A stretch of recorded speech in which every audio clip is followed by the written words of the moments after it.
નમસ્કાર મિત્રો, world inbox academy પર આપ સૌનું હાર્દિક સ્વાગત છે. દોસ્તો, કરંટ અફેર્સની આપણી લેક્ચર શ્રેણી એટલે કે મિશન વિજય પથ આજે આપણે 126માં લેક્ચર પર પહોંચ્યા છીએ અને આજના લેક્ચરમાં પરીક્ષાલક્ષી ખાસ અગત્યની 4 બાબતો ધ્યાને રાખવાની છે. દોસ્તો, આજના ટોપિક ઉપર આપણે વાત કરીએ પહેલા 23મી ફેબ્રુઆરી 2026ના દિવસથી વર્લ્ડ ઇનબોક્સ એકેડમી ગાંધીનગર ખાતે પોલીસ કોન્સ્ટેબલ માટેની સ્પેશિયલ નવી ઓફલાઈન બેચ શરૂ થવા જઈ રહી છે. જે મિત્રોએ તાજેતરમાં જ રનિંગમાં સફળતા પ્રાપ્ત કરી છે એ મિત્રો માટે પોલીસ કોન્સ્ટેબલનો સંપૂર્ણ અભ્યાસક્રમ ભણવા માટેની ઉજ્જવળ તક આ તારીખથી શરૂ થનારી બેચમાં તમને મળવા જઈ રહી છે. દોસ્તો, આ બેચ આફ્ટરનૂન ટુ ઇવનિંગનો સમયગાળો ધરાવશે. 3.5 થી 5.5 કલાકનો આ શરૂઆતનો સમય છે. આગળ જતાં તેમાં 4 કલાકનું કોચિંગ થશે. આ ઉપરાંત જે મિત્રોને પોલીસ કોન્સ્ટેબલ, પીએસઆઈ અને સીસીની પરીક્ષાઓ આપવાની છે, આવા તમામ જૂના તૈયારીવાળા જૂના જોગીઓ જે બધા છે એ બધા મિત્રો માટે આપણે લોકો મોક ટેસ્ટ પ્રોગ્રામ ચાલુ કરી રહ્યા છીએ. આ મોક ટેસ્ટ પ્રોગ્રામમાં મુખ્ય વિશેષતા છે ગણિત અને રિઝનિંગના દાખલાઓની પ્રેક્ટિસ છે. એટલા માટે 10 ફેબ્રુઆરીથી 10 માર્ચની વચ્ચે મિત્રો આપણે 15 પેપર લેવાના છે. પોલીસ કોન્સ્ટેબલ અને પીએસઆઈ માટેના સ્પેશિયલ મોક ટેસ્ટ આપણે 15 માર્ચ પછી ચાલુ કરવાના છીએ. પણ ત્યાં સુધી તમારું ગણિત રિઝનિંગની તૈયારી કેટલે પહોંચી છે અને કેટલું ઘટે ખૂટે છે, કેવા પ્રકરણોમાં વાંધો આવે છે, આ બધું ચેક કરવું હોય તો એના માટે આ મોક ટેસ્ટ તમારા માટે બેસ્ટ ઓપ્શન રહેશે. ઓનલાઈન ઓફલાઈન બંને રીતે અવેલેબલ રહેશે. ચાલો આજના ટોપિક ઉપર આગળ વધીએ. સૌથી પહેલો મુદ્દો આંતરરાષ્ટ્રીય સ્તરની એક અગત્યની ઘટના છે. વર્લ્ડ ગવર્મેન્ટ સમિટ એટલે કે વિશ્વભરની જે સરકારો અત્યારે જે રીતે કામ કરે છે એ મુદ્દાઓ પર ચર્ચા કરવા માટેનું એક વૈશ્વિક સ્તરનું સંમેલન વર્લ્ડ ગવર્મેન્ટ સમિટ 2026નું આયોજન થયું છે. ફેબ્રુઆરી મહિનાની શરૂઆતમાં જ થયું છે અને આ આયોજન દોસ્તો દુબઈ શહેર ખાતે થયું છે. દુબઈ એટલે દેશ એનો આવશે સંયુક્ત આરબ અમીરાત, UAE. આ વર્ષની જે બેઠક છે એની જે મુખ્ય થીમ છે દોસ્તો, શેપિંગ ફ્યુચર ગવર્મેન્ટ્સ, ભવિષ્યની સરકારોને આકાર આપવો. મિત્રો, આ પ્રકારના સંમેલનો વિશ્વ સ્તરમાં જેટલા પણ તમને જોવા મળે એ એક પ્રકારે સારી નિશાની કહેવાય. કારણ કે જાજા બધા દેશોના લોકો, ઘણા બધા પ્રતિનિધિઓ હજારોની સંખ્યામાં ભેગા થતા હોય છે. અલગ અલગ નવીન મુદ્દા, નવીન પ્રોબ્લેમ્સ, એના સોલ્યુશન્સ, આ બધા મુદ્દાઓ પર ચર્ચાઓ થતી હોય. એટલે આ બધું જેટલું થશે એટલું જ વિશ્વની અર્થવ્યવસ્થાને, રોકાણને, ગ્રીન એનર્જી, ટેકનોલોજી, પર્યાવરણ બચાવ, આ બધા મુદ્દાને વેગ મળશે અને એના લીધે જ સમગ્ર વિશ્વમાં રોજગારી સહિતની બાબતોમાં પ્રગતિ જોવા મળશે. એટલે આપણે આવા આંતરરાષ્ટ્રીય સંમેલનો કે સમિટ હોય એને ખરેખર આવકારવી જોઈએ. તો આ જે આખું સંમેલન થયું દોસ્તો, વર્લ્ડ ગવર્મેન્ટ સમિટનું આયોજન, એટલે એનું આ જે લોકેશન છે ને દુબઈ, એ તમારી પ્રિલિમ્સમાં ખાસ પૂછી શકાય, એને ધ્યાને રાખવાનું. ટોટલ 6000થી વધારે પ્રતિનિધિઓએ ભાગ લીધો. આ બધી માહિતી એ માત્ર જાણકારી માટે છે. આમાંથી ટુ ધી પોઈન્ટ પરીક્ષાલક્ષી બાબત નહીં આવે. 150થી વધારે દેશમાંથી લોકો આવેલા છે પ્રતિનિધિ મંડળ સ્વરૂપે. એમાં 35થી વધારે દેશોના તો ખુદ જે સરકારના વડાઓ હોય એ બધા લોકોએ ભાગ લીધેલો છે. 320થી વધુ સત્રો અને બાકીની બધી ચર્ચાઓ થઈ. એટલે આ ડેટા છે જસ્ટ એ સમજવા માટે, બાકી એમાંથી પ્રશ્ન નહીં આવે. પ્રશ્નનો એંગલ મેં તમને અગાઉ આપી દીધો. મુખ્ય ઉદ્દેશો અને એના જે વિષયો છે તો કયા, તો કે ભાઈ 5 અલગ અલગ મુદ્દાઓ પર વ્યાપક ચર્ચાઓ આમાં આયોજનમાં લેવામાં આવી.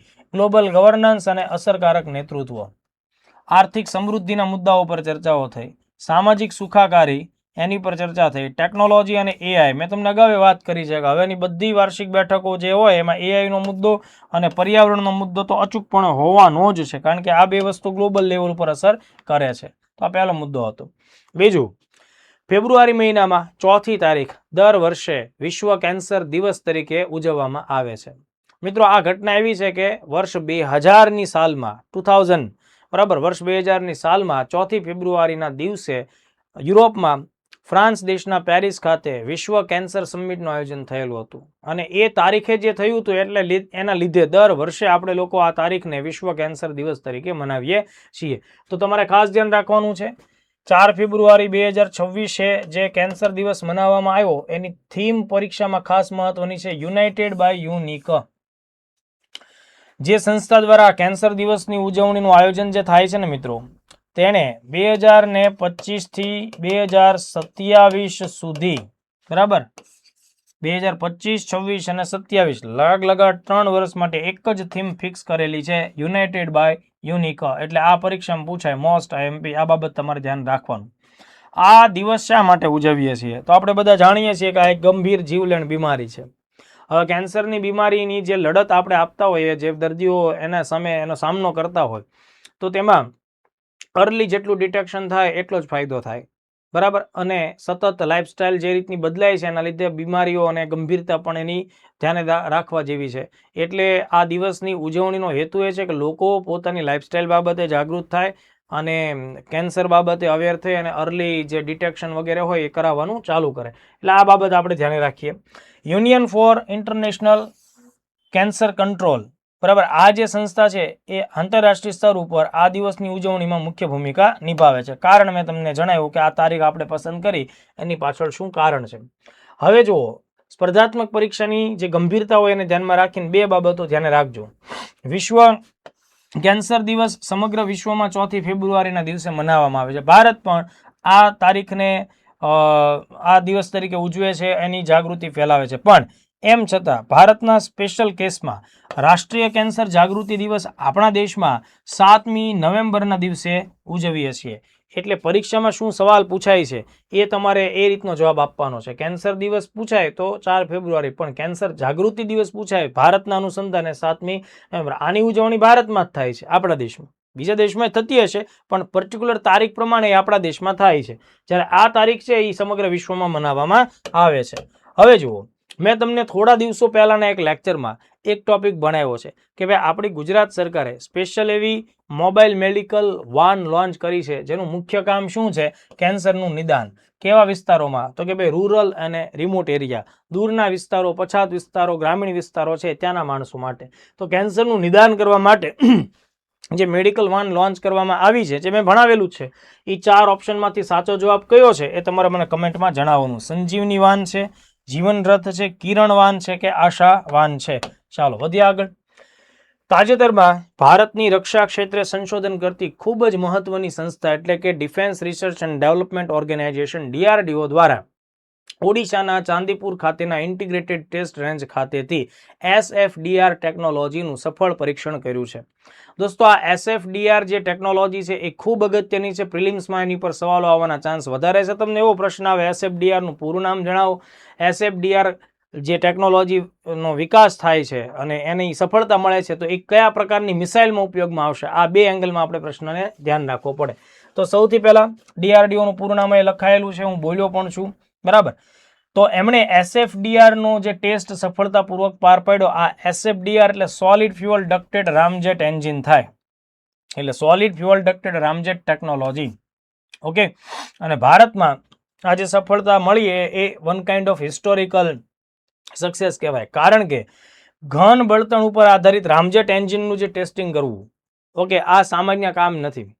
મોટાભાગે રામજેટ એન્જિન આપણે પ્રવાહી ઈંધણને બાળવા માટે કે પ્રવાહી ઈંધણમાંથી ઉર્જા મેળવવા માટે વાપરતા હોઈએ, પણ ભારત અત્યારે સોલિડ ફ્યુઅલના આધારે રામજેટ એન્જિન ચલાવવામાં સફળ નીવડ્યું છે પરીક્ષણોમાં. તો એ આપણા માટે સારી સફળતા કહી શકાય.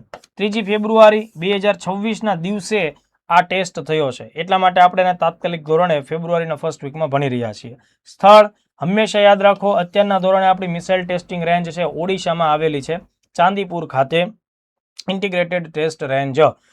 ભવિષ્યમાં આંધ્રપ્રદેશની અંદર નાગિયા લંકા નામનું જે સ્થાન છે ત્યાં પણ નવી મિસાઇલ ટેસ્ટિંગ રેન્જ બનશે, એને પણ સરકારે મંજૂરી આપેલી છે, પણ હાલ પૂરતું આ સ્થળ એકલું છે. DRDOની જે સંસ્થા પેટા શાખા છે DRDL, defence research and development laboratory, Hyderabad, એના દ્વારા આ ટેકનોલોજીના વિકાસમાં સૌથી મોટી ભૂમિકા નિભાવવામાં આવી છે. હવે જો મિત્રો, આ SFDR છે એનું પૂરું નામ પરીક્ષામાં આપી શકાય, સોલિડ ફ્યુઅલ ડક્ટેડ રામજેટ.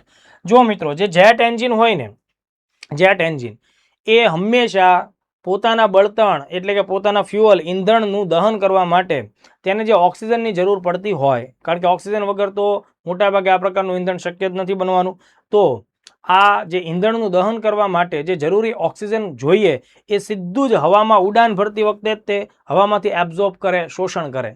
આ પ્રકારની ટેકનોલોજી જેટ એન્જિન કહેવાય. એટલે તમારે એની સાથે અગાઉથી ઓક્સિજનની જે સિલિન્ડર હોય કે ઓક્સિજનનો જથ્થો હોય એ અગાઉથી પૂરો પાડવો પડતો નથી.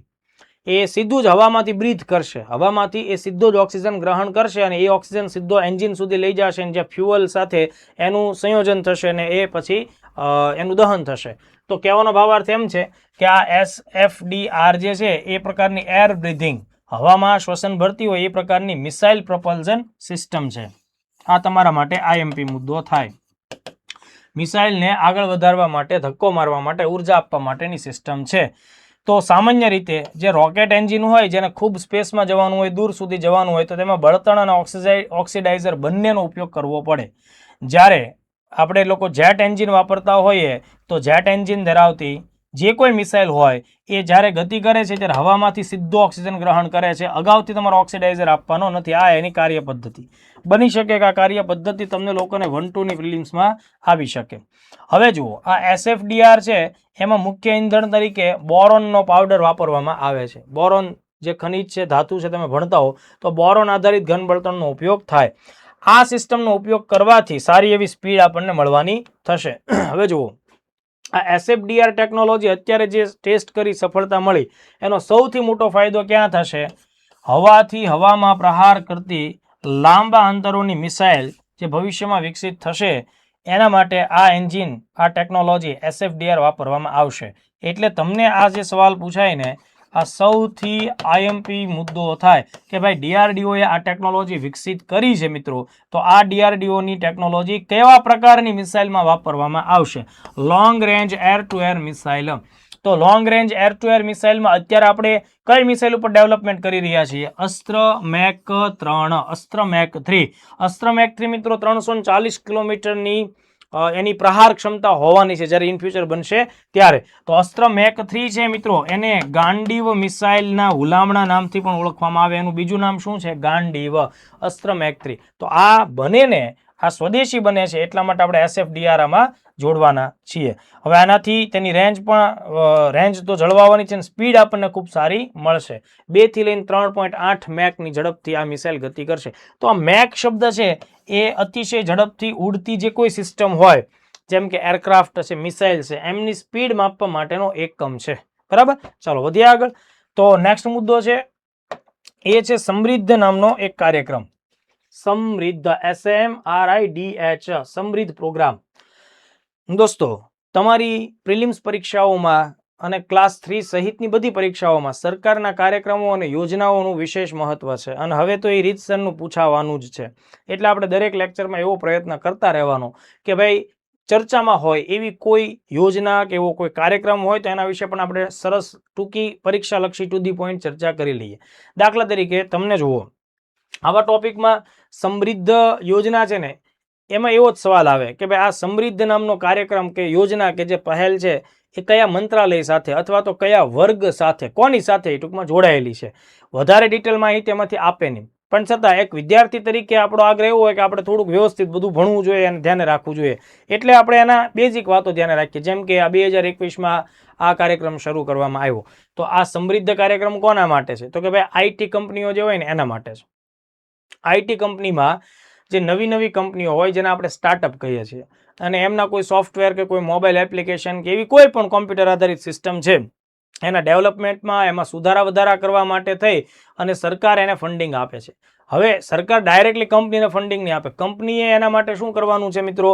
કોઈ એક રોકાણ કરતા વ્યક્તિ કે કોઈ રોકાણ કરતા કંપની કે રોકાણ કરતા સંસ્થાને શોધવાની છે. એને આ લોકો ટેકનિકલ ભાષામાં એક્સલરેટર કહેતા હોય. દાખલા તરીકે હું તમારામાં રોકાણ કરું તો હું તમારા માટે એક્સલરેટર થઈ જાઉં. તો માનો કે હું એક્સલરેટર તરીકે તમારી કંપનીમાં 10 લાખનું રોકાણ કરીશ તો સામે સરકાર બીજા 10 લાખ નાખશે. તો આવું ક્યાં સુધી કરીએ? 40 લાખ સુધી કરી શકાય. બરાબર, આવું 40 લાખ સુધી કરાય. માનો કે હું એક્સલરેટર તરીકે 5 લાખ રૂપિયા નાખું છું તો સરકાર પણ તમને બીજા 5 લાખ રૂપિયા આપશે. એટલે આ કંપની ઉપર એક્સલરેટર એટલે કોઈ ખાનગી વ્યક્તિ કેટલો ભરોસો રાખે છે એ પણ ચેક થાય અને એ જેટલી વેલ્યુનો ભરોસો રાખે સરકાર પણ આમે શું કરશે તો કે એટલી વેલ્યુ જે છે એમાં એડ કરશે. આ બાબત આપણને સમજમાં આવી? તો જો ખાસ ધ્યાન રાખો, આનું પૂરું નામ આપણે ધ્યાન રાખીએ, Samridh startup accelerator of MeitY for product innovation development and growth. એટલે આનું પૂરું નામ ધ્યાન રાખો ફરીથી, સ્ટાર્ટઅપ એક્સલરેટર ઓફ મેઇટી. આ મેઇટી શું છે? મંત્રાલયનું નામ છે. બરાબર, જે ministry of electronics and information technology છે એને આપણે મેઇટીના નામથી ઓળખતા હોઈએ. તો આનું આખું બાબત એવી થઈ ગઈ, startup accelerator of MeitY for product innovation, કોઈ પ્રોડક્ટ છે એમાં તમારે બદલાવ લાવવો છે, એટલા માટે તમારે વધારે રોકાણની જરૂર છે, વધારે કોઈક એમાં પૈસા રોકવા પડશે, નવી ખર્ચ કરવો પડશે, તો પ્રોડક્ટ ઇનોવેશન, પ્રોડક્ટને ડેવલપ કરવી છે અથવા તો પ્રોડક્ટ ડેવલપ છે તેનો ગ્રોથ કરવો છે, માર્કેટિંગ વગેરે કામ કરવું છે, તો આવી બધી બાબત માટે પૈસા આપવામાં આવશે. મેં તમને કીધું એમ શરૂઆત ક્યારે થઈ મિત્રો? 2021માં. ટોટલ આ 3 વર્ષની થીમ ઉપર કામ કરવાની છે અને આમાં ટોટલ 300 જેટલા સ્ટાર્ટઅપ્સને મદદ કરવાનો ટાર્ગેટ સરકારનો છે. બીજી મહત્વની વાત, અમલીકરણ એજન્સી કોણ છે? તો કે ભાઈ મેઇટી મંત્રાલય છે દોસ્તો, એનું સ્ટાર્ટઅપ હબ, બરાબર, મિનિસ્ટ્રીનું સ્ટાર્ટઅપ હબ છે, આ એક એજન્સી છે મંત્રાલયની, એ આને અમલમાં મૂકશે. ભારતની જે ઓનલાઈન સોફ્ટવેર આધારિત ડિજિટલ પ્રોડક્ટ છે વૈશ્વિક સ્તર ઉપર ઉપયોગમાં આવવી જોઈએ, આ હેતુ છે એને આપણે સાકાર કરવાનો છે. તો કાર્યક્રમનો ઉદ્દેશ એ છે 3 વર્ષની અંદર આશરે 300 જેટલા સ્ટાર્ટઅપ્સને મદદ કરવાની વાત છે. એ પૈકી 100 જેટલી કંપનીઓને તો યુનિકોર્ન બનાવવાની વાત છે. યુનિકોર્ન શું છે મેં અગાઉ તમને લોકોને સમજાવેલું છે.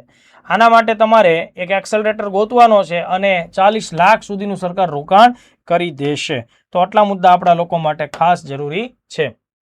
કયા કયા સેક્ટરમાં આઈટી કંપનીની જે પ્રોડક્ટ છે એના માટે સરકાર મદદરૂપ થશે? તો ખાસ ધ્યાન રાખજો, હેલ્થ ટેકનોલોજી, સ્વાસ્થ્યમાં તમે કોઈ એવી વસ્તુ લઈ આવો, એવો સોફ્ટવેર લઈ આવો, બરાબર.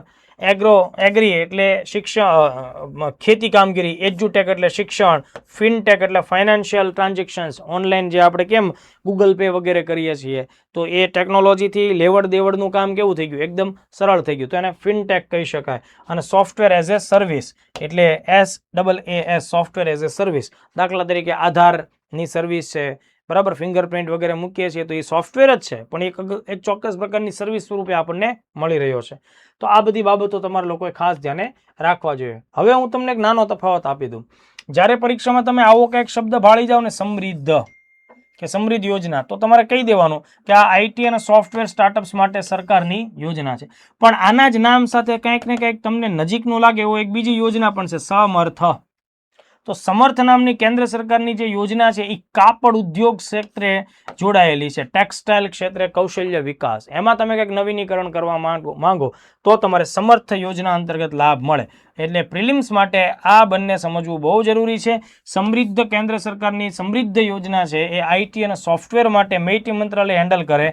સમર્થ નામની યોજના છે ટેક્સટાઇલ ક્ષેત્રે કૌશલ્ય વિકાસનું કામ કરે. તો સ્વાભાવિક છે કે સ્કિલ ડેવલપમેન્ટ માટેનું આ કામ છે અને ટેક્સટાઇલનું ફિલ્ડ એટલે કાપડ મંત્રાલયનું કામ રહેશે. તો આજના લેક્ચરના દોસ્તો 4 IMP ટોપિક આપણે ભણ્યા છીએ. આ 4 ટોપિકને ફટાફટ રિવાઇઝ કરજો.